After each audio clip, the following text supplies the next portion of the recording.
Malaking kayamanan to, pare. Talaga bang big ten yan, pare? Abay, oo.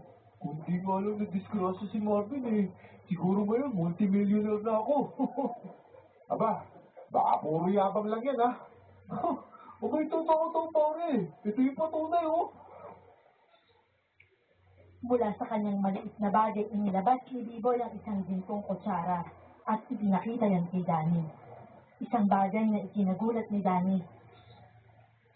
Saan mo nakuha yung gintong kutsara na yan? Sa lubang bahay Kastila, yung mansion sa kakahuyan. Nung namundo kasi kami, inabutan kami ng ulan na kasilong doon. At doon namin nakuha itong mga gintong kutsara at tinidor. Kung ganun nasan yung iba? Yun yung problema Patapusin mo muna kasi ako sa kwento ko. Okay, sige. Sabi mo nabibitin kasi ako. Nung makatulog na yung matanda at yung magnobi na nakasabay namin makatuloy doon sa mansyon, ninakaw namin ni na Marvin ang mga mapapakinabangan sa kusina. Tapos umalis na kami. Okay na sana noon. Ang kaso, nabulabog namin yung mababangis na asong gubat. Nilapa si Marvin tapos nagkahiwalay-walay na kami. Tasan yung mga gintong ninakaw nyo?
It's that time of the year again.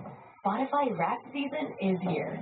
Wrapped is a celebration of the music and podcasts that made your 2025. And this year, it's answering all the important questions, like what genres defined your year? Which artist took your number one spot?